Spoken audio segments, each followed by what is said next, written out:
ago, and that's the fastest drop in American history. But will the move mean anything for those desperate homeowners who are facing foreclosure? Well, some are already taking matters into their own hands in a drastic measure that could ultimately devastate their credit, but it might also hurt the lenders. Miguel Marquez has the latest installment of our series, Realty Check. How big a deal was it to buy this home? I mean, you work and you work and you work. And Leandro Hernandez paid $562,000 for this modest home in the LA suburbs 3 years ago. What's it worth now? I'm being told it's worth in the 520 range.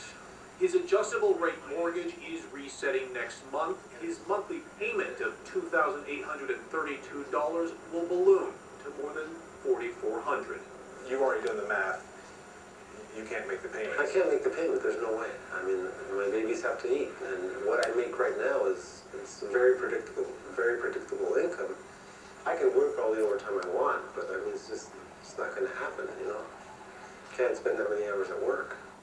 And despite yet another big interest rate cut today for Hernandez and many others, refinancing isn't an option. Falling interest rates will help the economy. They will help people who have a good balance sheet in their personal life. They won't help people who owe more money than their house is worth. If you owe more money than your house is worth, no one will refinance that loan. It doesn't make sense to loan against a house that isn't worth that value. And it doesn't matter how low the interest rates are, you can't refinance. And if your house isn't worth what you owe on it, you probably can't sell it either. Those are the people who are thinking about walking away.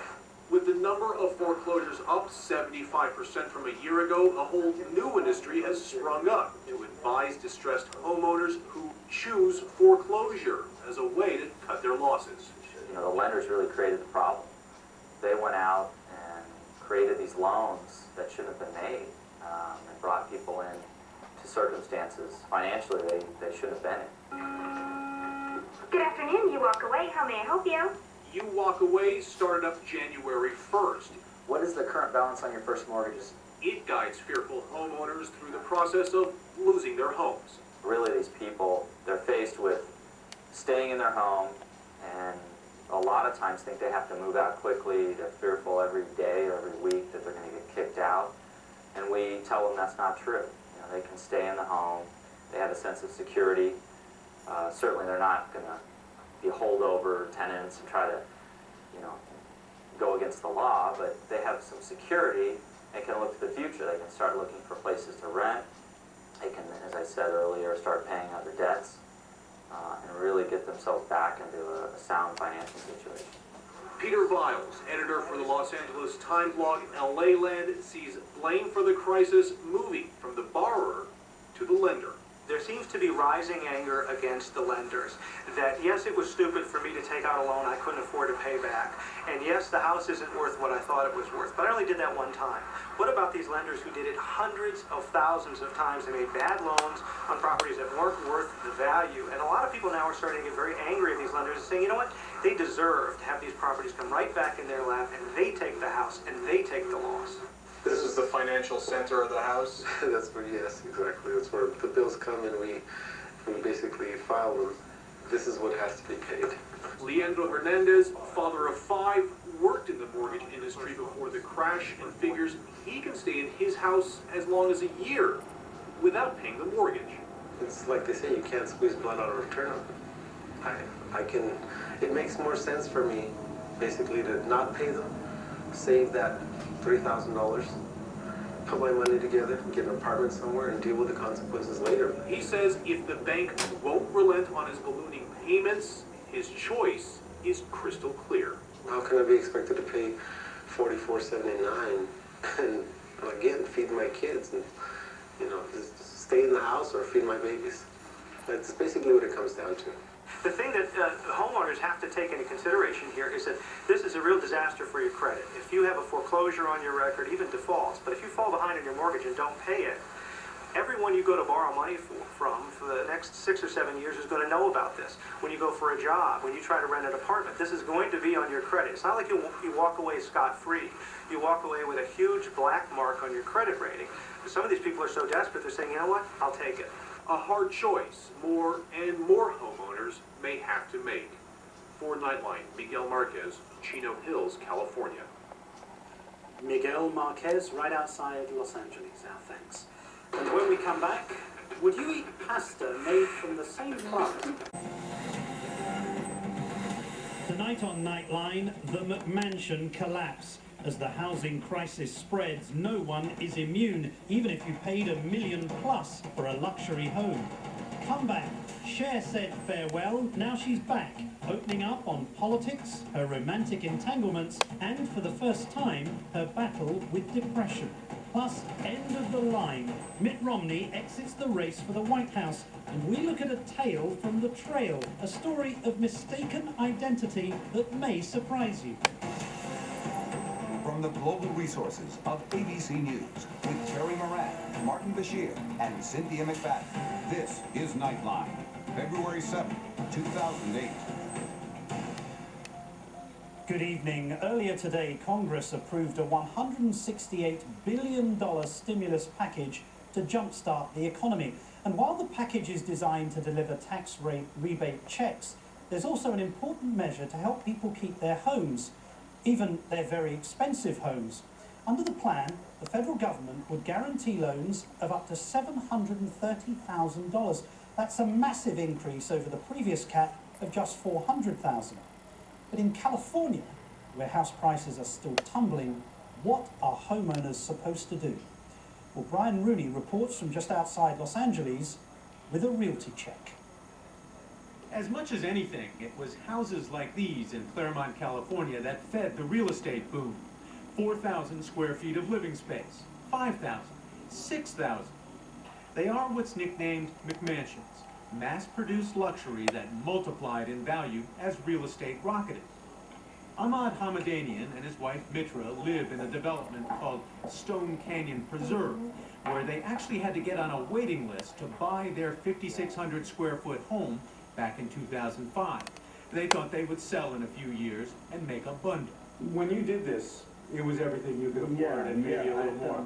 Yeah, we thought this is going to be okay, and after a couple of years we can sell it. After 5 years, our mortgage is going to jump high, like twice as much. Mitra is a doctor and Ahmad owns a restaurant, but they're in deep with this house, nearly 100% financed with interest-only loans. Everything, appliances, granite, tile, carpet, everything is upgraded. They paid $1.2 million, took out a second loan, and poured in another $500,000. Their combined loan payments are $6,500 a month, and they need to get pretty close to their asking price of nearly $2 million to get out even. In 6 months on the market, they haven't had an offer, and their broker doesn't sugarcoat it for them. They have to make some hard choices. They really do. They have to sell at today's market at a price that they're not willing to sell it for, or they have to, ride the storm. If real estate holds its value anywhere, it should be in Claremont, on the eastern edge of Los Angeles County, which last year was number 5 on Money Magazine's list of the best places to live in America. The master. Yeah, this is the master suite. So you have a nice big area, it's obvious the master suite. It's, they want it to be a room that you can, enjoy, but feel like you're at a 5-star hotel. But it's a complicated market out on these hillsides covered with luxury by the square foot. Even while Mitra and Ahmad offer theirs at top price, Centex Homes, which built the Stone Canyon development, is still selling new houses at lower prices while offering incentives and free upgrades. They declined an interview. And across the street, this house is owned by a bank, likely to sell at a big discount. And this house, also across the street, is what's called a short sale. The owner's in trouble and selling for less than what's owed on the loan. Right here's the living room. Abraham Prattella is a broker who represents about 15 short sales right now. This one a couple of blocks away. And in the kitchen, as you can see, everything here is fully upgraded as far as stainless steel goes. We have the high-end KitchenAid all the way out through the chef's stove. We have 6 offices on the property, but the hardest part is to qualify for a loan nowadays. The rates are phenomenal, but no one at this point can qualify for a rate. This house is a parable of the current market. Occupied by a tenant who went broke in real estate and stopped paying rent, The owner, who bought as an investment with 100% financing, then couldn't pay the mortgage. A price tag still hangs from the chandelier. Originally bought for $1.3 million and appraised only in December for $1.4 million, the house now is listed for sale at $999,000, with dirt for a lawn.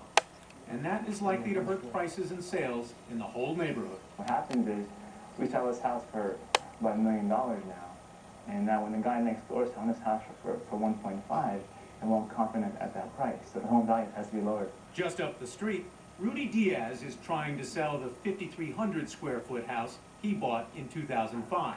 Originally bought the house based on the fact that I don't have a retirement plan. I'm getting to the age where I say, you know, I need to find ways of making my nest egg a little larger.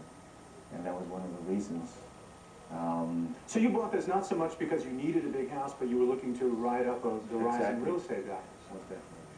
He paid $1.27 million and spent another $150,000 on landscaping and upgrades.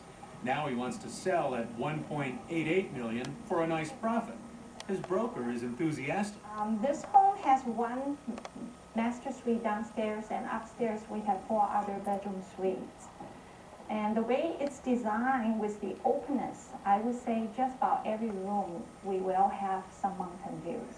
Mountain views and a lot of natural light. Natural lighting coming in. But after 3 months, they have not received a single formal offer either. So you haven't even had an insulting lowball offer? I had some insulting lowball offer verbally, but we declined. She says that because the house is finished, has beautiful landscaping and interior details, it's a good value for the money. But the most recent sales in Stone Canyon have ranged from $288 a square foot to a high of $332 a foot. Rudy Diaz's price is $390 a foot, and lenders tend to look at recent sales without factoring the expensive amenities, like landscaping. I know for a fact the neighbor spent about $250,000 in landscaping, and that he won't see if he sells it. Doesn't count for much with the bank. Nothing. Maybe like 2% for the most part. Just grass. Just grass. And possibly the biggest problem for an expensive neighborhood like Stone Canyon is that the buyers are not there because the financing is no longer there. The extravagant loans that once bought these homes are history. Now we have no buyers because there's no opportunities for them to get loans, and therefore the builders are hurting and the resale homes are hurting. The people who qualified for the kinds of loans that bought these houses no longer qualify. Correct. So we have no buyers. So my point is that this is a buyer's market. Take full advantage of it. If you can be a buyer. If you can be a buyer. And almost no buyer in this market is going to offer anything close to list price. You know, if they offer us a couple hundred less, then we lose money. So if you're lucky get that offer, but usually when we have a buyer, they offer less because they know the market, they know how many houses are in the foreclosure. Their broker thinks it may take 2 or 3 years for this market to return to some kind of normalcy, and that maybe, just maybe, when it's over, a house will be a home, not an investment. This is Brian Rooney for Nightline in Claremont, California. A sober tale. Our thanks to Brian Rooney. When we come back, do you believe Cher has some big news, and she tells it exclusively to ABC News.